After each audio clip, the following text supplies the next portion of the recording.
ఇంకా కొంచెం బుర్ర తక్కువ వాళ్ళు, నువ్వు కేవలం మా హిందువులోనే తిడతావు. అవును. ఒరే పిచ్చి ఎదవా, నేను ఎప్పుడు దేవుని తిట్టానురా? బుర్రుందా నీకేమన్నా? ఏ దేవుడినైనా నేను అరైతురై వారి వీరి ఎల్లు ఎము ఏదైనా తిట్టిన దేవుళ్ళకు నాకేం పంచాయతీ? వాళ్ళతో నాకేమైనా లొల్లా? నాకు చదువు ఇయ్యలేదని కోపమా? మంచి భార్యని ఇయ్యలేదని కోపమా? పిల్లల్ని నాకు 2 మగ పిల్లలు అయ్యారు, 2 ఆడపిల్లల్ని దత్తత తీసుకున్నాను. 4 పిల్లలతో నేను హ్యాపీగా ఉన్నాను కదా! ఇల్లుంది, పొలం ఉంది, వ్యవసాయ భూమి కొనుక్కున్నాను, కారుంది, బంగ్లా ఉంది. నాకు దేవునితోటి ఏం లొల్లి? అసలు దేవునితో నేనేం కోరుకోకుండా బతుకుతున్నా కదా! ఆ పేరుతో మోసగాళ్ళు మోసం చేస్తున్నారని, ఆ పేరుతో ప్రజలు వాళ్ళని వాళ్ళు నమ్ముకోకుండా అంతా దేవుడిదే అని డిపెండెన్స్ మెంటాలిటీ అవుతుందని, దేవుడితో పాటు దయ్యమని, భూతమని, మంత్రమని, తంత్రమని, పిచ్చి పిచ్చి అని నమ్మి డబ్బులు పాడు చేసుకుంటున్నారనే ఆవేదన మాకుంది అని చెప్తే బుర్రకెక్కించుకోరు. ఎంతసేపు ఈడు చెప్పే లాజిక్‌లు కరెక్టే, వీడి ప్రశ్నలకు మన దగ్గర సమాధానం లేదు, కాబట్టి వీడు దేవుడిని తిడుతున్నాడని ప్రచారం చేద్దామని ఒక గోబుల్ ప్రచారమే తప్ప దేవుడిని తిట్టింది, విమర్శించింది లేదు. విమర్శించాను, ప్రశ్నించాను. ఇదే అస్సాం అని మీరు అంటున్నారు, మణిపూర్ అంటున్నారు కదా! అక్కడ ఎక్కువగా క్రైస్తవులే ఉన్నారు. క్రైస్తవులనే ప్రశ్నిస్తున్నాను. అయ్యా, మీరు నిత్యం ప్రార్థనలు చేస్తున్నారు కదా! మీ దేవుళ్ళు ఇప్పుడు మిమ్మల్ని ఎందుకు కాపాడట్లేదు? పౌర సమాజమే ఎందుకు మద్దతుగా రావాల్సి వస్తుంది? పార్లమెంట్‌లో మీ ప్రతినిధే మాట్లాడాల్సిన అవసరం ఎందుకు వస్తుంది? రాజ్యాంగం ఏర్పరిచిన పోలీసు వ్యవస్థ, న్యాయ వ్యవస్థ మీకు ఎందుకు రక్షణగా ఉండాల్సి వస్తుంది? రాజ్యాంగంలో ఫ్రీడమ్ ఆఫ్ ఎక్స్‌ప్రెషన్‌లో లేదా వాక్ స్వాతంత్ర్యంలో భాగంగా ఉన్న మీడియానే మీ గొంతు ఎందుకు వినిపిస్తుంది? మీ దేవుడికి, మీ యేసుప్రభుకి ఎందుకు వినబడట్లేదని అడుగుతున్నాం. ఇది అంత మాత్రాన యేసుప్రభుని అవమానించినట్టా? ఒక అయోషాని రామాలయంలో రేప్ చేసి చంపితే మీ దేవుడు ఎక్కడ పన్నాడు అంటే దేవుని తిట్టినట్టా? ఒక తల్లి మొన్న తిరుపతిలో తన చిన్న పసికందును పులి తింటే, నీ దేవుని గుళ్ళో మన్ను పోయ్యా, నీ దేవుడు లేడు, మన్ను లేదు, నా బిడ్డ ప్రాణం పోయింది, దేవుడు నువ్వు ఉన్నవా, అంత అబద్ధం అని తిట్టిందా తిట్టలేదా? అంత మాత్రాన ఆమె ద్వేషపరురాలా? సంఘ విద్రోహం శక్తి ఆమె ఇతర మతస్థురాలా? బుర్రుండదు ఈ విమర్శించి తిట్టే వాళ్ళకి. ఎంతసేపు స్వార్థం. ఈ ప్రశ్నలన్నీ విన్నవాళ్ళు ఆలోచించి ఎక్కడ ఈ కులాలకి, మతాలకు అతీతంగా జీవిస్తారో, దేవుడు లేడనే సత్యం ప్రజలు తెలుసుకుంటారేమో అని భయపడి అన్ని చర్చి, మసీదు, గుడి పదే పదే దేవుడు ఉన్నడు అని 1000 సార్లు చెప్పేది అందుకే. ఒక్కసారి ఉన్నడా లేడా ఆలోచించుడని చెప్పమను. మీరు మా దేవుళ్ళ గురించి ఏ ప్రశ్న అయినా వేయి సమాధానం చెప్తా అని ఏ మతం పెద్దనైనా వచ్చి ఒక కాడ నించోమను. ఆఖరికి వచ్చి ఇది ఒక నమ్మకం అనే కాడ వచ్చి ఆగిపోతారు. ఇష్టం ఉంటే నమ్ము, లేకపోతే లేదా అనే కాడికి వచ్చి ఆగుతారు.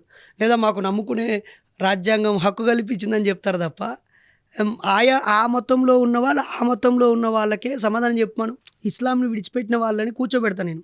ఇస్లాం మత పెద్దలందరికీ ఆన్సర్ ఇవ్వను. క్రైస్తవం విడిచిపెట్టిన ఎక్స్ పాస్టర్లను తీసుకొస్తాను, సమాధానం చెప్పమను. హైందవంలో ఉన్న లోటుపాట్ల గురించి చర్చించడానికి చారువాకులు, లోకాయుతులు, హేతువాదులు, మానవవాదులు, నాస్తికులు ఉన్నారు. వీళ్ళ ప్రశ్నలకు జవాబు చెప్తే నోరు మూసుకుంటారు కదా.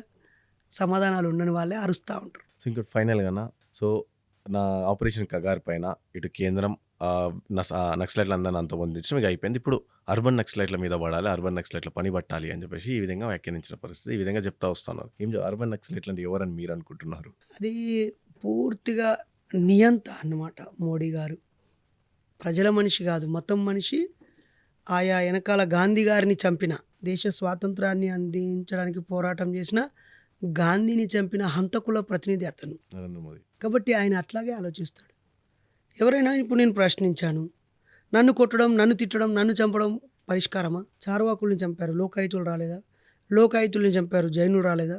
జైలు చంపారు, బౌద్ధులు రాలేదా? పుష్యమిత్ర శృంగుని కాలంలో బౌద్ధుల్ని చంపారు, బౌద్ధం చచ్చిపోయిందా? ప్రపంచమంతా విస్తరించి ఉందా లేదా? ఈ దేశంలో ఉన్న వాళ్ళని చంపేస్తావు కావచ్చు, పక్క దేశాల్లో ఉన్న వాళ్ళు ప్రశ్నించరా? ప్రశ్నకి చావు ఉంటుందా? పరిష్కారం ఉంటుంది. పరిష్కారం మాత్రమే మందు. పరిష్కరిస్తే ఆ ప్రశ్న ఎవడన్నా ఎత్తడా? పరిష్కారం పక్కకు పెట్టకుండా ప్రశ్నను చంపాలనుకుంటే అది 1000 ఊర్లతో బలంగానే ఉంటుంది తప్ప ఇంకోటి ఉండదు. రూపం మారుతూ ఉంటుందేమో. నా గౌరీ లంకేష్ని చంపారు, ఆమె అక్షరాలను చంపారా?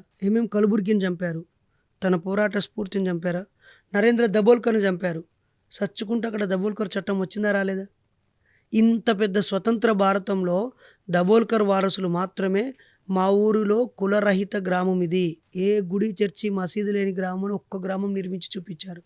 పెరియార్ వారసులు పెరియార్పుర అని అక్కడ నిర్మించి చూపించారు. మరి వీళ్ళందరినీ చూపించలేరు. కాబట్టి అర్బన్ నక్సలైట్లు అనే పదమే పిచ్చి పదము. నక్సల్బరీలో పోరాటం జరిగింది, ఆ పేరుతో నక్సల్బరీ వచ్చింది. మావోను అనుసరిస్తూ ఆయుధం చేతబట్టిన వాళ్ళు మావోయిస్టులు అయ్యారు. కాబట్టి ప్రశ్నించడము, దోపిడీ పీడనను ఎదిరించడం. కాబట్టి వాళ్ళు ఒకనాడు స్వాతంత్ర సమరయోధులుగా గుర్తించబడ్డారు. ఆ తర్వాత స్వదేశంలో అంతర్గత తీవ్రవాదులుగా లేదా అంతర్గతంగా ప్రతిఘటక శక్తులుగా ఉన్నారు. ఇప్పుడు ఏదో పేరు పెడుతున్నారు.